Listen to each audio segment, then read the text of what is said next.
Muy bienvenidas y bienvenidos a Política de Carne y Hueso, una conversación en la que no verán a políticos de Santiago, de la televisión, ni tampoco a gente que tenga los dedos crespos, gente de esfuerzo, de trabajo y una persona que hace tan solo 8 años nunca había imaginado participar de política y que hoy es la flamante alcaldesa reelecta de Viña del Mar, que todo Chile ya le ha puesto los ojos. Así que bienvenida Macarena Ripamonte y gracias por acompañarnos en esta conversación, Maca. Oye, gracias Coque por la invitación, pero lo de los dedos crespos y lo de Santiago, salud, hermano mío. Salud por eso. Me encantó tu inicio. Muy bienvenida. Hace tiempo queríamos poder conversar porque en nuestra región poco se sabe quiénes son las historias, las personas que están detrás en el ejercicio del poder. Es verdad, como que de pronto uno ve a los políticos detrás de las cámaras a propósito de lo que el debate público admite, pero no se sabe la historia detrás, yo creo que no se logra dimensionar y creo que también es adecuado poder mostrarlo porque la gente también tiene que saber quiénes somos, qué es lo que hacemos y yo diría también cuáles son nuestras motivaciones. Mira, hay algo que yo creo que distingue harto tu personalidad y que yo la veo en muchos jóvenes de nuestro país y no tan jóvenes también, que es ese ánimo por hacer las cosas bien y no viene ahora que eres alcaldesa, ha estado siempre presente en tu vida. Yo quisiera acá recordar cómo nos conocimos, a ver si nosotros cuando recién salí electo diputado dijimos qué vamos a hacer en el Congreso, con quiénes vamos a formar equipo. Y lo que comenzamos a definir son perfiles, un proceso para seleccionar a gente que nos desafía a ser mejor. Y es ahí donde llegó un currículum de una joven egresada de Derecho que buscaba justamente conocer si es que era compatible con sus aspiraciones profesionales el trabajar como asesora legislativa. ¿Verdad? ¿Qué recuerdos tienes tú de ese entonces? Una locura. Yo no sé por qué me contrataste. Porque eres brillante, porque eres muy buena para la pega y eres muy profesional también. No, es verdad. Cuando digo que no sé por qué me contrataste, a mí me llamó mucho la atención, bueno, lo que hay detrás de esta historia. Yo en ese entonces estaba trabajando en un centro de investigación. Nosotros conocemos a Jaime, él era un profe guía que trabajaba con nosotros. Nos referimos a Jaime Baza. Jaime Baza, también le mandamos un saludo grande. Y me acuerdo que nos reunimos para revisar unas entregas de un proceso de investigación que estábamos haciendo y me empezó a contar que, bueno, en ese entonces habían llegado estos jóvenes del Frente Amplio, que en el fondo venían a darle un refresh. Después, año 2017. Claro, finales del 2017, no sé, fue como diciembre, noviembre del 2017. Tal cual.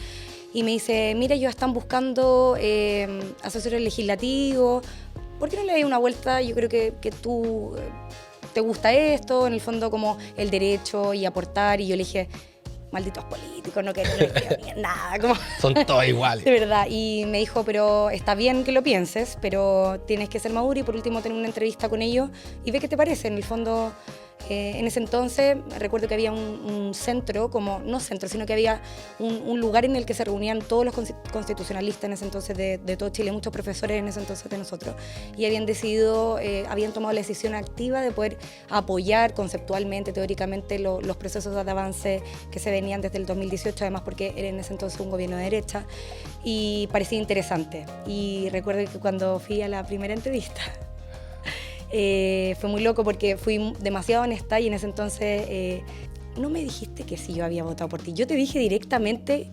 completamente impertinente. Yo dije, tú eres, no voté por ti. Es que imagínate, yo no puedo decir votas o no votas por mí, porque si dices que no, obvio. después no queda decir, no quedó porque no votó por mí. Bueno, yo llegué a la casa. Pasó lo contrario. Todo lo contrario, dije, jamás, además, bueno. Quiero decir algo importante de esa entrevista, si bien fue rápida y no pensé que me iba a escoger porque, bueno, yo pensé que todo esto estaba arreglado, la verdad. Como que dije, obviamente ellos van a contratar a gente de sus partidos políticos, obviamente no tienen interés con contratar a gente también que sea de la región, porque generalmente todo el equipo de la gente es de Santiago, por eso me gustó cómo iniciaste el podcast. Y me fui cero expectativas, la verdad, y después cuando me llama el jefe de gabinete, don Franco Fernández, un querido colega que hoy día está haciendo ya su segundo post-estudio en Francia, me dice, oye, queremos tener una segunda reunión, y ahí luego fui a Santiago al resto del proceso de selección, pero jamás pensé que podía existir la posibilidad de que alguien no eligiera un amigote o que fuera un proceso realmente abierto en el que yo no tenía alguna ventaja comparativa, tampoco había estudiado en una universidad ni en la Chile ni en la Católica, entonces yo pensé que no tenía posibilidad y Mira, usted vio cosas antes de las que yo vi en mí. Muchas gracias. No, nada que gracias. Fue espectacular trabajar esos años juntos. Porque, aprendí muchísimo. Mira, tienes que pensar que la mayoría de las personas no estudió en alguna de esas universidades que tú hiciste, Lucy, ¿no? Y que necesitamos que en todos los barrios pueda llegar a alguien a ser alcaldesa o alcalde de su comuna. Pero hay algo que tiene que ver con la calle, con el teorizar sobre la pobreza y no entender lo que significa para una persona no tener que comer, cómo llegar a fin de mes, no tener el acceso a una vivienda. Eso cambia, yo diría, algo que es importante, yo creo, en un profesional, que tiene que ver con la empatía. Y si tú no lo has vivido, nunca vas a empatizar. Por lo tanto, vas a decir, esta persona no cabe dentro del método que yo establecí, por lo tanto es un outlier, es parte de una hipótesis que no está considerada, que es lo que pasa en vivienda, en miles de cosas, y por lo tanto me desligo. Y esa emoción yo creo que es la que hace que nosotros crucemos la barrera de lo posible, que tú digas, no me voy a detener hasta que busque una solución. Hablaré con el mundo privado, de lo que hablamos siempre. Si no hay sillas y no hay cómo comprarlas y no queda plata en esa línea presupuestaria, hablaré con un privado, haré un convenio de colaboración, pero lo saco adelante porque sé que la silla se necesita para tener una clase. Claro, ¿sí? Nosotros podemos entender que no esté todo solucionado, pero no me cabe en la cabeza que no tengamos un plan para solucionar todo. Y especialmente en nuestra región de Valparaíso, que es una región hermosa, pero que también ha sufrido bastante por un modelo que creo que es muy injusto con los territorios. Oye, ¿qué tal si vamos un poquito a conocerte quién era esa persona antes incluso de llegar a trabajar con nosotros? Porque es muy importante para mí las experiencias previas que te marcan en tu juventud, en tu niñez. ¿Hay algo de eso que nos quisieras contar?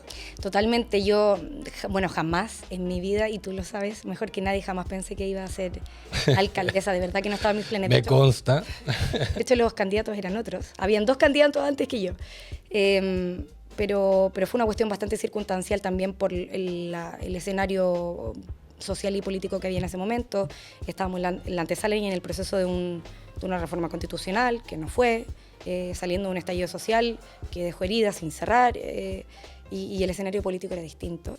Por lo tanto, yo sentí una obligación, ¿no? Un deber ser de, ok, siento los peores temores en mi ser, pero hay que hacerlo porque de lo contrario va a pasar lo mismo. Va a llegar alguien de Santiago que cree que es invencible y que se mueven por otras cosas, ¿te das cuenta? No por el amor que le tienen a su ciudad. O sea, así como llegaron a la campaña, se fueron.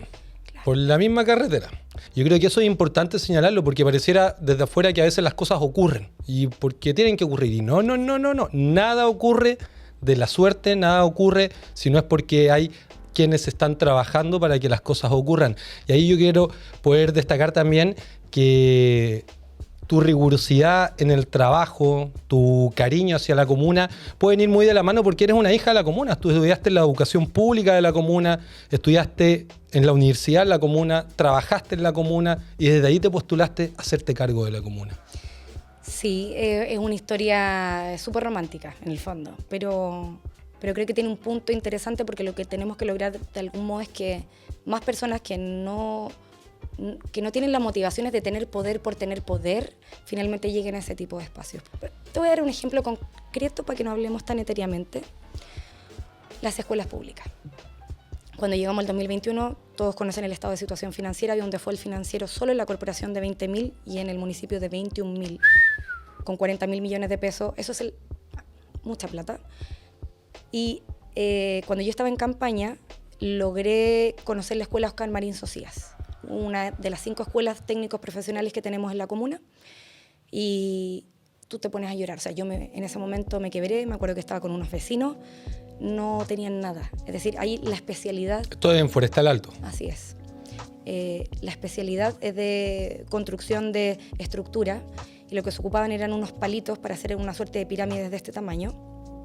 Y los clavos no había para comprar nada, los tenían que sacar y se los pasaban al otro equipo, porque era de A4, para poder hacerlo de nuevo, y así tenían las notas y esa era la... Reutilizaban los materiales. Sí, que está bien, pero no había otra opción, no era solamente por una cuestión de sostenibilidad en términos del uso de los recursos. Precariedad máxima. Y de hecho lo peor es que me tocó enfrentar a la comunidad porque estoy contando lo de Forestal, ya voy a ir al punto del amor a la comuna.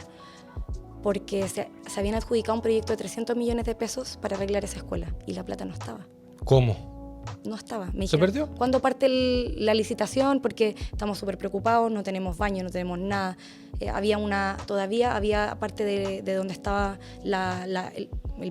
digamos, la prebásica, tenía asbesto hasta el 2021. ¿Ya? Eso es cancerígeno, está prohibido. Eso en términos concretos, técnicos, tiene que demolerse. La temporada número 1 de este proceso en el municipio se va a tratar de estabilizar la finanza, lograrlo sin morir en el intento, porque yo, no sé, estuve los primeros días en el municipio y no sé, como al mes llegó una orden de arresto porque debía 11.000 millones de pesos. ¡Qué locura! Acá estamos hablando del año 2021. Yo entré 11 días, 20 días y llega una orden de arresto porque debía 11.000 millones de pesos. ¡Qué locura! Ya, pero para no entrar más en detalle y desviarme, yo dije, vamos, el peso que tengamos extra, que no vamos a tener, porque hay un déficit gigante, y toda nuestra capacidad técnica la vamos a hacer en postular proyectos, porque todas las escuelas, considerando los jardines infantiles son 60, tienen que ser recuperadas todas. Yo no me voy de acá sin que arreglemos todas las escuelas públicas. Alguien que no es de la comuna, que no estudie la educación pública, habría hecho el siguiente ejercicio. No es negocio. Van a pasar el SLEP. No es negocio, allá voy. No es negocio político, porque la matrícula mayoritaria de la comuna no está en las escuelas públicas. Esa gente hasta no vota por ti. Entonces un político de fuste que calcula lo que hace contra voto no se hubiese metido en la educación pública. 2, se supone que debíamos pasar el 2022, por lo tanto ya se van.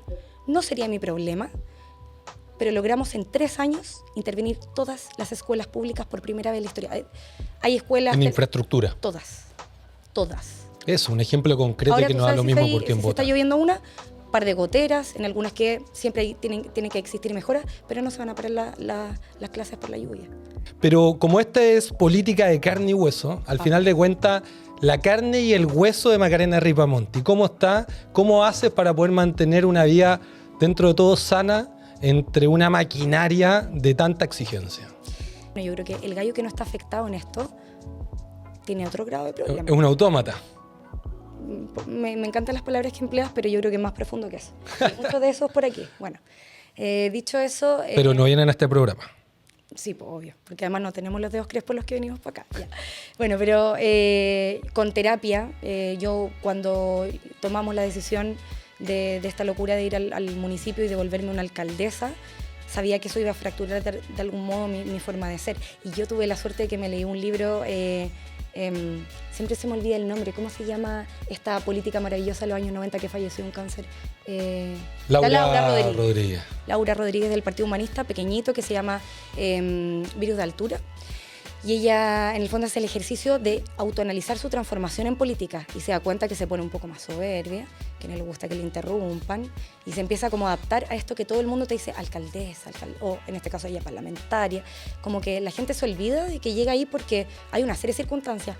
Mi abuela que me hizo la comida, que me hacía la camita, mi otra abuela que se endeudó y cuidaba a otra abuela para pagarme y ayudarme a pagar la universidad, la gente que no sé, con la que trabajé, con la que me formé. Somos el resultado de un tremendo trabajo colectivo. De muchos y muchas. Y eso se te empieza a volver raro, y yo lo leí y dije, no creo que me pase esto, que soy muy privilegiada porque tengo una tremenda familia. Mi abuela vivía con mis 2 abuelas, una de ellas falleció el año pasado, pero tengo una abuela que me hace mi comida casera todos los días, que me da un besito todos los días antes de dormir, y que tenemos prohibido hablar del trabajo en la casa, entonces... Te sacudes antes de llegar. Yo tengo miles de videos de ella y de la que falleció porque las voy a guardar en mi corazón y las grabo siempre, y hacemos comida todos los días, conversamos de, no sé, cualquier cosa, hablamos de su infancia, de su historia, y con ella conecto. Tengo los gatos, tengo un compañero de vida con el que ya tengo más de 15 años juntos, entonces es mi marido en el fondo. Tengo hijastros y con ellos tengo un mundo en el que vuelve la maquita, ¿ya? Y logro desconectarme. Pero he logrado conjugar eso, y que los equipos con los que trabajamos son infinitamente mejores que yo todos. Es decir, son personas altamente calificadas, que tienen una pasión que es arrolladora, y que yo duermo tranquila porque sé que van a tomar las mejores decisiones en cualquier caso. Entonces, siempre tenemos la capacidad de que esto crezca y que no dependa de mí, sino que somos parte de un equipo. Yo trabajo con gente que también sabe muchísimo más que yo, hacemos un equipo, yo lidero y me preocupo de 3 cosas fundamentalmente. Establezco las metas, soy la que establece el liderazgo y la cultura organizacional del lugar donde yo trabajo y dirijo. Y además establezco las metas de lo que tenemos que conseguir estos 4 años. y luego voy monitoreando que cada persona responsable haga lo que corresponde. Y esto no pudo ser el primer periodo porque era convulso, no había dinero, teníamos que estar redactando escritos yo misma, en fin. Pero ya ha cambiado y cada día la eficiencia empieza a aumentar y eso también tiene una traducción en términos de calidad de vida. Oye, vemos que estás muy comprometida, muy motivada, pero antes de ser alcaldesa, antes de trabajar en el Congreso, en todos los otros trabajos que también desempeñaste, ¿esta habría sido un sello, se fue forjando al desarrollo de tu vida? Yo creo que sí, bueno, siempre estuve muy vinculada a cuestiones, bueno, fui scout, participé en voluntariado, estuvimos acá ayudando porque estamos en Valparaíso en el incendio del 2014 con mis compañeros de la universidad, trabajé en muchos trabajos precarios para poder tener un sueldo y mantener mis costos de vida antes de poder tener empleos mucho más formales.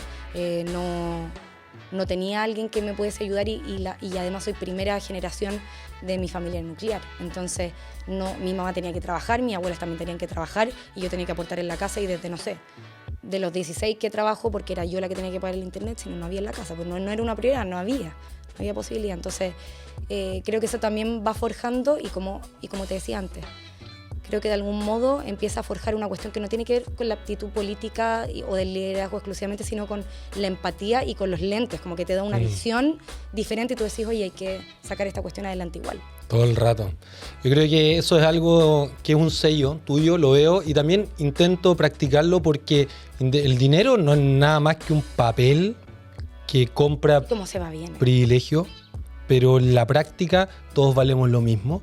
Y cuando hablamos de lo común en Chile, pareciera que no tenemos muy presente eso, porque acá muchas veces se intenta hacer parecer que la plata es la que manda, cuando en realidad hay muchos otros temas y hoy día tenemos además una juventud que está llamada a ser protagonista de la construcción de nuestro futuro. Yo te veo a ti en la alcaldía y espero que también muchas de las chicas de las escuelas públicas de Viña quieran llegar también a la alcaldía de la comuna. Yo le digo siempre, usted va a ser la próxima alcaldesa, sí, me dice yo. Estamos en Política de Carne y Hueso conversando con una viñamarina, Macarena Ripamonti, quien además hoy día se desempeña a cargo de la comuna. Y bueno, Maca, estábamos recién preguntándote qué rol juega en tu vida la música, el deporte, qué espacio has jugado en los momentos también difíciles para poder conocerte un poquito más. Bueno, clave, yo toda la vida hice mucho deporte, fui deportista desde chica y creo que es fundamental. Me da mucha lata. ¿Qué deporte? Fui cheerleader mucho tiempo, pero también jugué al... ¿Era de las que empujaba o de las que daba vuelta y caía? Ambas, pues uno es polivalente. Sí, pues no, de todo. Y la verdad es que siempre fue algo que fue muy movilizador para mí, pero además me asiste la convicción de que nuestra vida se siente mejor a nivel neuronal, físico, cuando uno entrena porque te renueva, ¿cachai? Como que es una cuestión tan básica y necesaria como respirar, como comer. El cuerpo tiene que moverse y hoy día estamos como cada día más con un nivel de sedentarismo importante. Por eso hacemos un montón de actividades en Viña del Mar. Hemos tratado de tranquear todas las maratones posibles, correr maratones. Yo nunca había corrido, creo que el cuerpo mío no está tan diseñado para correr. Pero de verdad lo intento. ¿Corriste ahora en la Maratón del Mar? La Maratón del Mar no, la corrí el año pasado y corrí los K. Sí, es que tengo una lesión en la rodilla. Y ya Carne y hueso, vieron que es real. Y ya, yo soy joven, pero ya no tanto. Entonces, el colágeno se va a perder. Claro, el otro día dije, ya voy a entrenar un ratito para prepararme súper bien y de repente, no sé, voy los primeros 20 metros, cago a pierna. De verdad. Y ahí me dolió harto, pero en fin. No, ya se reparará y iremos a correr de nuevo. Sí, con calma. Y con gente del municipio, de todo. Hay un equipo en donde hay estafeta hasta alcaldesa, de todos lados. Tenemos un equipo, no hemos jugado hace un rato, pero tenemos un que se llama fútbol de cuidados. Y nos juntamos y vamos a salas o a otras canchas a jugar. Ay, qué bien. Sí, para desquitarnos la cancha. Ahí arregla las diferencias. Sí, para que ahí los desquites con la jefa. Oye, ¿tú estás entrenando? Porque yo me acuerdo que en el Congreso también entrenaba y harto. Me acuerdo que fuiste el primero en llegar en bicicleta. Me acuerdo que te ridiculizaron y me pareció... Todavía la tengo, todavía la ocupo. ¿De verdad? ¿Y de verdad la ocupáis? Sí, la ocupo. De hecho, está estacionada fuera del Congreso justo porque está lloviendo, no salí en bicicleta, pero... ¿Le creen o no le creen? Vaya usted y compruebe. En la puerta del Congreso está mi bicicleta. De verdad, me acuerdo que tenía ahí un mecánico de bici también. Lo que pasa es que mi bici la armé. cuando estaba de cabro y no teníamos la plata para comprar una bici. Y es la misma. Es la misma. Ahora último, tengo otra de reemplazo porque a veces falla. Es pistera antigua. Sí, me acuerdo que una... Es como de la década del 50. Me salió 7 lucas en una venta de fierro que queda en Camino Internacional. Es que yo quiero detenerte aquí. Espera, Al lado que ustedes no saben una dimensión que yo voy a revelar en este momento de Jorge Brito Asbun. Es que es un negociador, lo negocia todo. No. De hecho, una vez, ¿qué edad tenía cuando vendiste una yegua, un callo, un 10 años. Ya, su mamá lo mandó a vender y le dijo, mira tú, porque en el campo a las mujeres no le vendían caballo, no le vendían nada y tenían que vender algo para hacer plata para la casa, y mandó al niño, ¿qué edad tenía? 10 años. 10 años, y a la llegó feria. con más plata porque le sacó más plata teniendo 10 años al pobre caballero que le compró el animal. La verdad es un negociador. Ay, la collara, nuestra yegua. Igual me dio pena venderla, pero bueno. Nunca había tenido tanta plata en el bolsillo, pero me duraron 15 minutos que 1,5 kilómetros de mi casa y ahí la tuve que entregar. Pero sí es cierto, desde chicos a nosotros nos enseñaron a trabajar, muy de niño. Como venimos del campo, yo me vine a la ciudad a vivir para entrar a la universidad. Y allá todos los monos bailan. Y todos los años hay cosecha. Entonces salíamos de clase la primera semana de diciembre y nos dedicamos a trabajar hasta la segunda quincena de enero, en donde ahí ya nos dedicamos a gastar la plata para tener vacaciones. Pero y ya en el fondo, tu casa te decían, si usted quiere comerse un helado o lo que sea, tiene que hacer sus lucas, sí, claro. Obviamente en un espacio familiar, pero si no, tiene que aportar de algún modo. Claro, y era también una crianza un poco estricta. Lo hemos conversado ahora ya más terapiado con nuestros padres, con mucho cariño, con mucho amor. Es que somos hijos de los 90. También, y el rigor del trabajo, y desde la cultura del trabajo. Mi mamá siempre nos enseñaron eso. Mi mamá es apicultora, mi papá trabaja con comunidades sobre todo campesinas. Y lo cierto es que sí, pues todos los monos bailan, así que le hago aseo, le cocino, le trabajo, le cargo un camión, se lo descargo. Y es parte, y lo digo con gusto, porque eso también nos enseñó a valorar el esfuerzo. Cuando algo llega a estar como está es porque una o varias personas trabajaron para que eso ocurra. Y pareciera que esas cosas a veces se olvidan de enseñar. Y creo que es importante recordarla y por lo menos a mí me marcan.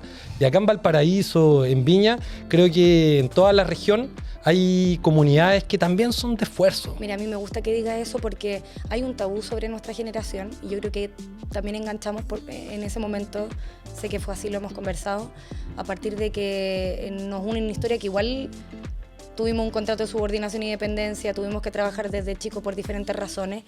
Y hay un tabú muy grande respecto de quienes hacen política y son de nuestra generación, que tiene que ver con que nunca le han trabajado un día. En el Congreso, de hecho, yo creo que los días que más rabia sentía, porque a mí que me digan flojos como sacarme la madre. Obvio. Entonces en el Congreso, cuando tenía adelante, al frente, a una de esas familias que tiene el escaño reservado en el Congreso, con apellidos con doble R, como los que no vienen acá.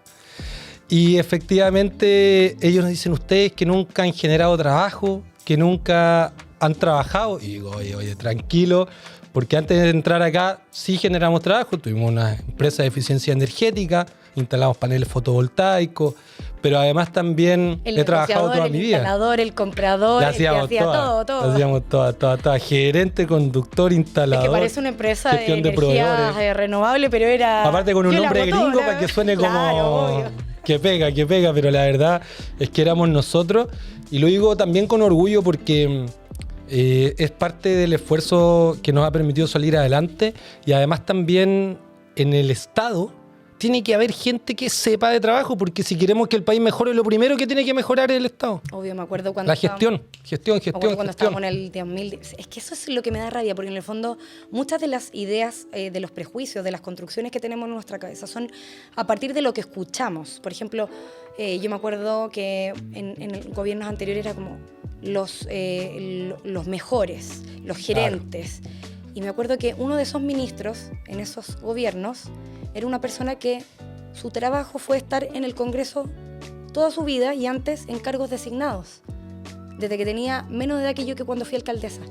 Pero yo que soy mujer y que soy de otra generación, muchas veces te dicen, oye, ¿y tú cómo llegaste aquí? Y de pronto empiezas a desmenuzar y ves personas que son claramente mayores, pero ves su trayectoria de vida Y el primer trabajo que fue designado en una institución pública, en un contexto autoritario en el que no tuvo ni siquiera la posibilidad de ganar una elección democrática. O sea, me trajiste un recuerdo, nombre y apellido. Yo sé que no. Patricio Melero. Recién yo he entrado en el Congreso a 28 años, llega este caballero y nos dice que nosotros no le habíamos generado trabajo nunca a nadie. Estaban las trabajadoras de una empresa que había cerrado, que nosotros estábamos apoyando. Y él dice, bueno, reinvéntense. Y yo dije, ¿quién es este caballero? Lo googleamos y desde el año 90 era diputado. El día en que el año en que tú naciste. El año que yo nací, ese caballero salió electo diputado. Entonces, y sin arrugarse, ¿eh?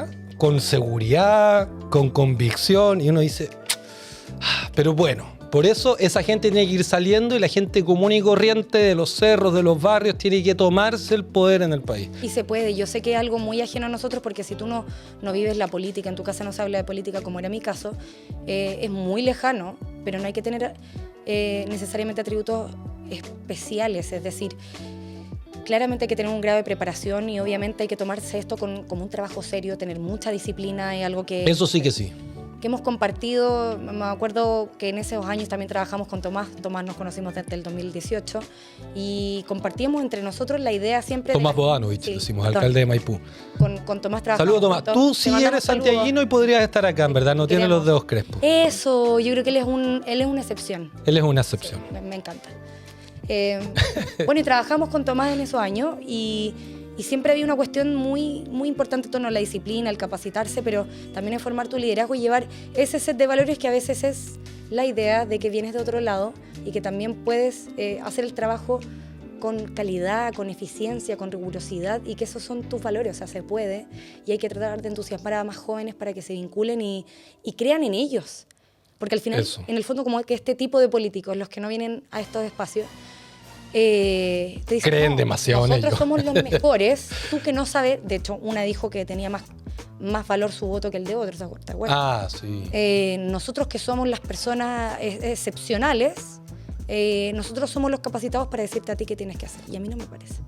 A mí tampoco. Yo creo que las consecuencias se ven en el abandono que tuvo Viña del Mar durante tanto tiempo y que desde la gestión del municipio ustedes han intentado recuperar. Y también en algunas cosas que tienen que tener solución en el país. Oye, ¿qué tal si hacemos un jueguito que tenemos preparado? Una especie de ping-pong. Tengo miedo. Entonces, yo voy a decir un sector de la comuna y tú tienes que decir algo que hayan hecho en estos años o que a ti te motive o que quieras destacar de ese sector. Así tú dices como de los sectores en términos de unidad vecinal o los 12 sectores de Viña del Mar. De los 12 sectores de Viña del Mar. Vamos, estoy preparada. Manda, lo que sea. A ver. Dispara. Reñaca Alto. Reñaca Alto, primer sector donde cambiamos las luminarias, el cambio masivo, el primero fue allí, pero además ahora estamos en el radio de interferencia o más bien de incidencia de Reñaca Alto. Este año se tiene que ejecutar el centro de salud nuevo, CEFAM, que diseñamos nosotros en el sector de Glorias Navales. Además, este año comienza la ejecución de la conexión Las Maravillas, que en el sector de Reñaca. Por primera vez se va a conectar Reñaca Alto con Santa Julia por Las Maravillas, como una vía paralela de la 64. Además, bueno, obviamente las escuelas públicas, que son mi adoración porque eso es lo que amo. Enrique Cárdenas, una de las primeras escuelas que cambiamos completamente. También Anita Lizana, una de las segundas escuelas. Vamos con ping pong. Entonces, Forestal. Wow, Forestal. Bueno, ya dijimos, Óscar Marín Socias. Además, acaba de entrar en un proceso de diseño la nueva ruta por el eje Simón Bolívar, es decir, vamos a tener un nuevo acceso al sector de Forestal, la pavimentación completa de Vista Las Palmas, es decir, de la parcela 15.1. Nueva Aurora. Nueva Aurora. Ahora comienza este año parte de la conservación de la calle Aguasanta y el mejoramiento completo, que van a ser 44.000 millones de pesos que se van a ejecutar en unos 10 años más de un mejoramiento completo. Además, cambios de luminarias, también lo que tú sabes que fuiste partícipe, el centro de atención primaria de salud más grande de Chile en términos de valores, cerca de 16.000 millones de pesos, que incluye 2 provisorios y un nuevo SAR. Seguimos. ¿Seguimos, Nueva Aurora? Chorrillos. Ah, ya, Chorrillos. Chorrillos, vamos a destacar un proyecto que se esperaba hace décadas. ¿Recuerdas tú acaso en las noticias cuando un auto, decían el auto volador, que quedó arriba de una escuela? En el techo, tal cual. ¿Te acuerdas? Sí. Pónganlo ahí, por favor, en el podcast, aquí abajito, en la imagen. Ahí ahora está apareciendo en la pantalla para que lo puedan revisar. Esa calle se llama El Boldo. no cumple la normativa, nada, y es una calle demasiado importante porque si es una emergencia hay que escapar por allí y la remodelamos completamente. Te mandamos saludos, Jackie, que fue décadas que estuviste esperando detrás de ese proyecto. Ahora comenzamos con los cambios de luminaria y mejoramiento de la cancha de Chorrillo, también nuevos accesos que van a comenzar ahora. Santa Inés. En el sector de Santa Inés, varias cosas también. Una de las escuelas importantes del sector también fue remodelada. Hicimos un proyecto de clima y también de procesos de salud mental con los estudiantes. Hicimos murales colectivos con ellos, con la ayuda del mundo privado. Además, comienza ahora la ejecución de una de las plazas principales del sector de Santa Inés y es uno de los terceros o cuartos cambios masivos de luminarias también en el sector. Nos fuimos para Reñaca Alto, pero también está Reñaca Abajo. Reñaca Abajo. Reñaca Baja es un sector muy importante. Nosotros levantamos un estudio de red que nos identificó que Reñaca Alto, al también ser un sector muy turístico, requiere de un nuevo CEFAM, por lo tanto está dentro de nuestra planificación dentro de los 4 años tener un nuevo centro de salud en el sector de Reñaca, porque además la mayor cantidad de personas son mayores. Además hicimos una de los mejoramientos de la calle Balmaceda. Y por otro lado, también muy importante para los que les interesan estos temas, aunque a veces a algunos no les gusta tanto, la paralización para evitar que no se construya en un edificio más, al menos en las dunas de Viña del Mar. Vamos con Recreo. Con Recreo instalamos en una colaboración público-privada uno de los postes inteligentes que permiten identificar el comercio asociado. Además estamos levantando un distrito de comercio y además invitamos a participar a muchos del subcentro urbano que se está levantando incipientemente a ser parte de algunos de los gremios y consolidar ese sector. Por otro lado tenemos la ejecución de unos nuevos miradores en el sector de Recreo, un proyecto de cerca de 1.000 millones de pesos gracias a Subdere para mejorar los accesos y que no sean para tomar, sino un espacio bellísimo que le genere un plusvalor al sector de Recreo. Y por otro lado vienen también cambios de pavimentos, que es una cuestión muy deseada por el sector de Recreo. Oye, y Achupayas, Santa Julia. Wow, muchas cosas. Se acaba de probar el nuevo diseño del nuevo CESFAM de Santa Julia, es un pequeño SECOF al día de hoy. Eso va a significar una atención para mejorar la calidad de vida de cerca de, no sé, miles de personas, por lo menos el sector de incidencia cerca de 3.000 personas. Es una promesa que tenían hace más de 15 años, igual que todos los centros de salud, y ya comenzó su diseño. Gracias Gobierno Regional por ayudarnos a levantar este diseño. Y además, yo te dije de la conexión de Santa Julia-Reñaca Alto. Así es. Pero eso es parte de un plan mayor que se llama el proyecto de longitudinal, que es la primera conexión paralela a la 64, que termina en Reñaca Alto y que comienza en el Olivar, que además va a ser una vía de emergencia muy importante.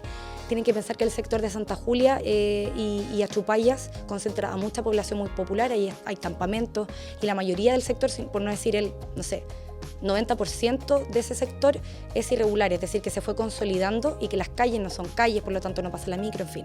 En este momento estamos levantando, junto con el Ministerio de Obras Públicas, el diseño de nuevos atraviesos de la Ruta 64, porque hay solo 2, por lo tanto, si tú quieres venir de sur a norte o de norte a sur, te demoras mínimo 12 minutos. De hecho, hay una calle que es de Inglaterra, sí, que claro, tú tienes que manejar por el lado izquierdo. Obvio. Yo no sé si en el país habrá otra calle así, pero hay ahí, y qué importante que estés al tanto, al detalle, empujando cada uno de los proyectos de los barrios. Y que nunca más tengamos barrios en abandono. No.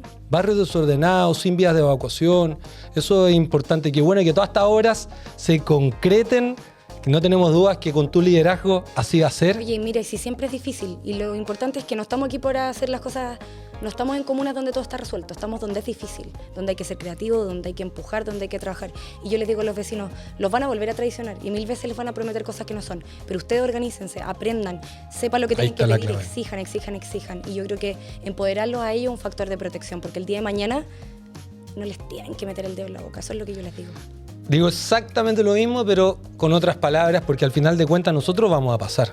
Y necesitamos que la gente se organice, se empodere y que independiente de quién esté ahí, el Estado les dé respuesta para que nunca más estemos en situaciones de abandono o en situaciones de riesgo. Obvio. Eso es importantísimo. Somos todos empleados de la misma gente, ¿no? Exactamente. Y bueno, los barrios también, de los que tú me decís cómo me los imagino, después de una reconstrucción, con habilitaciones, con un barrio, me imagino que pase la micro. Ay, algo tan sencillo y simple, pero tan distante de la realidad. Nosotros fiscalizamos y 2/3 de las micros en sus recorridos no cumplen con la frecuencia. 2/3.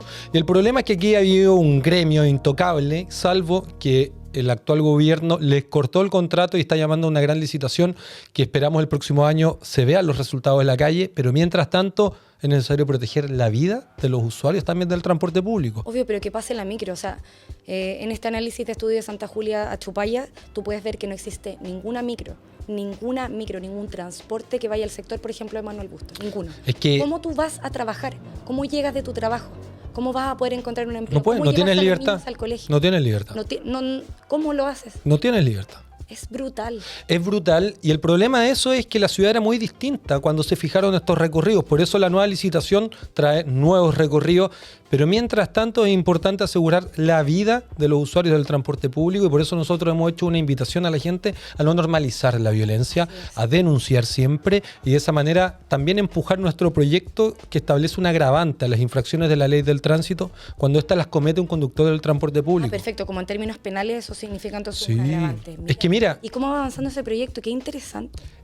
el año pasado, el 13 de mayo, un estudiante del Liceo Eduardo Labarra a las 7:30 de la mañana, saliendo de su casa en el cerro camino al liceo, fue atropellado por un conductor de micro que dio positivo en cocaína.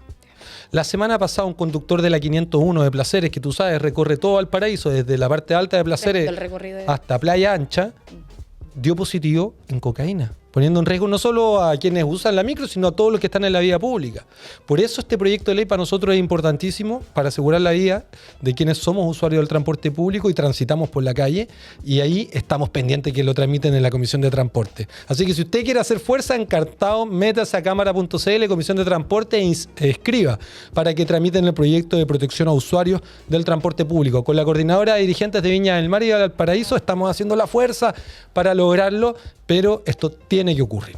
Tiene que ocurrir y que me alegro mucho que estés viendo ese tipo de proyectos. Porque Es que si no, nada se mueve. Oye, vi la inauguración, de hecho, estuve Estuviste. en la inauguración de estas nuevas 4 plazas que están en el ¿Qué te centro pareció? de Viña. ¿Qué te pareció? Maravillosas, pero ¿sabes qué me recordaba? no sé.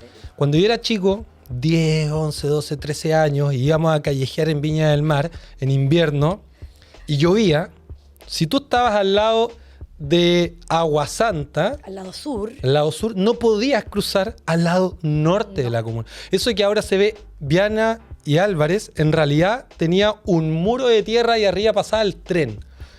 Eso se soterró el año 2005 y desde ese año las 4 plazas que ahora se inauguraron fueron terrenos botados, con problemas de seguridad en el corazón de la comuna y que ahora ya son plazas con juegos y abiertas a la comunidad en un espacio en el cual además transita mucha gente, no solo de Viña, sino que de toda la región que viene o pasa por Viña para ir a estudiar, para cumplir con su trabajo, para poder hacer compras.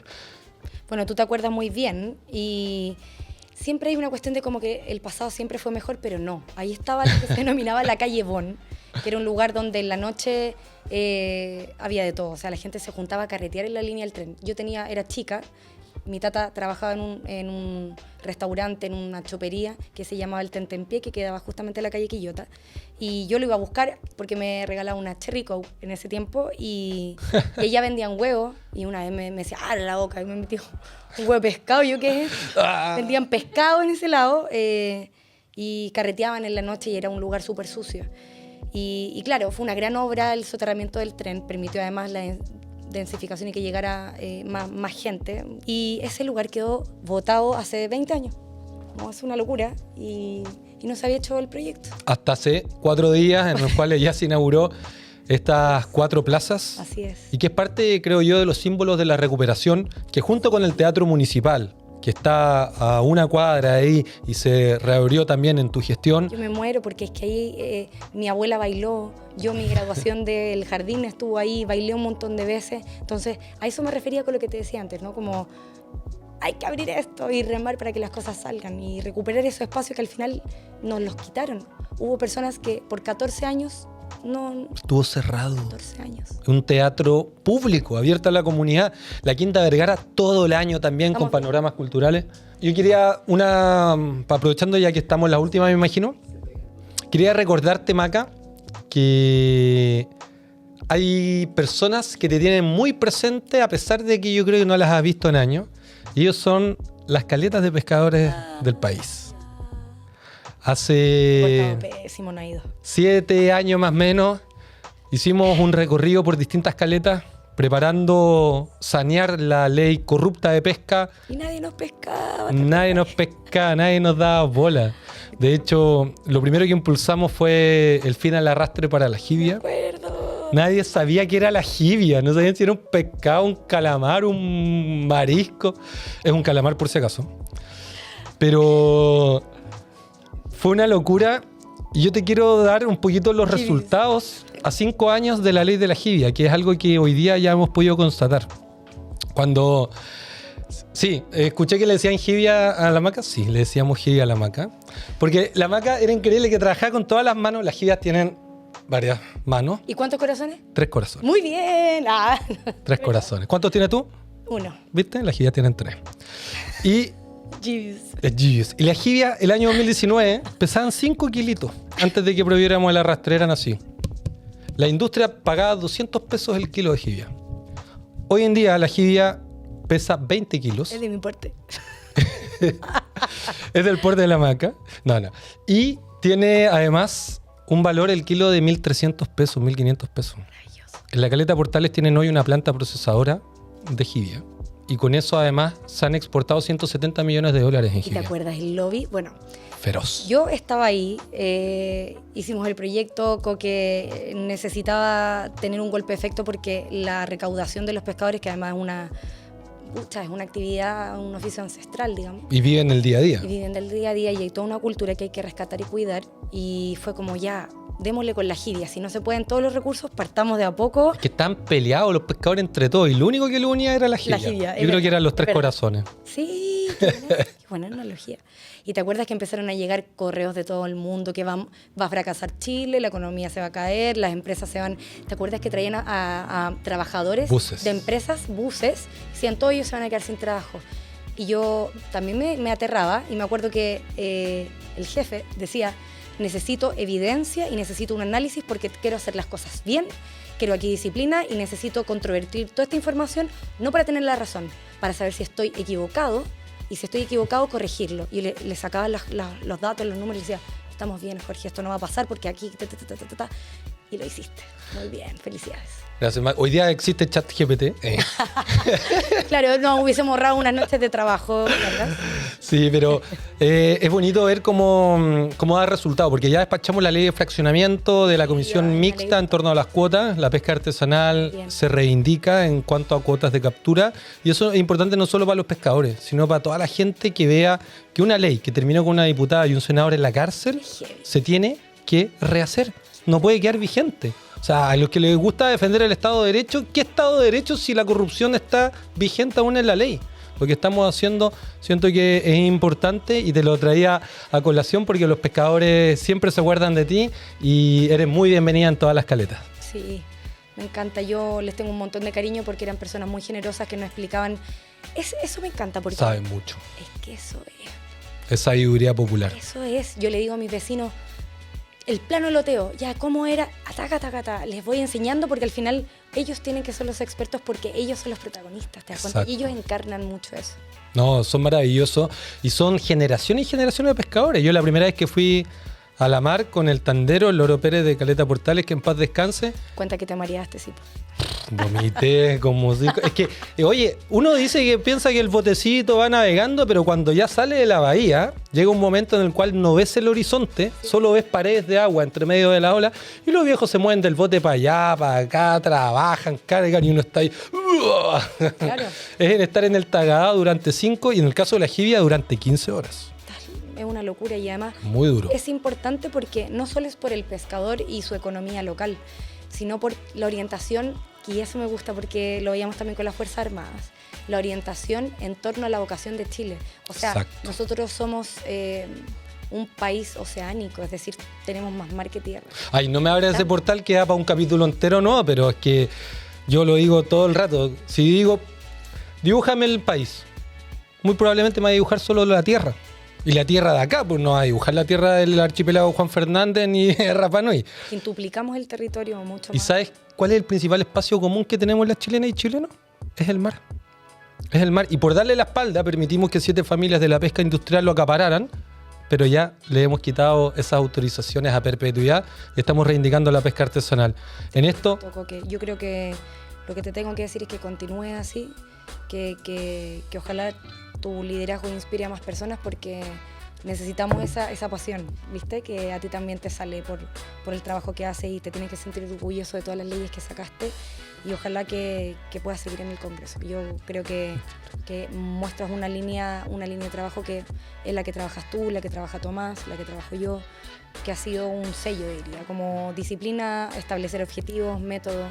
Es que Maca, estábamos trabajando, instalando paneles fotovoltaicos, cambiando luminaria y el poder estar contratado para apoyar a nuestra gente es el principal honor que he tenido en la vida. Y por eso estrujamos los días al máximo porque día que pasa, un día menos es que podemos hacer cosas para que la región prospere. Y gracias por tus palabras, pero sabes que hay comunidades que son las que nos inspiran. Yo cuando voy a la punta del cerro en Monteónico y veo a la Luisa preparando la olla común de todos los viernes, veo una persona que es un ejemplo para el país. Cuando vamos al archipiélago y vemos a esos pescadores defendiendo la naturaleza de los barcos de pesca industrial, vemos a gente que se asume ser los protectores del mar de Chile. Y eso yo quiero que en todos los barrios surjan las protectoras y los protectores porque el país no va a prosperar si es que los ciudadanos comunes y corrientes no asumen la responsabilidad que tenemos con el devenir de nuestro país. Que es un devenir muy bonito, si es que nos organizamos, lo podemos todos. Así que gracias Maca por esta conversación en carne y hueso. Gracias por la invitación, muchísimas gracias y que se repita. Así es, nos encontramos en la calle, en los cerros, donde sea, para seguir empujando nuestra región de Valparaíso como la favorita de Chile.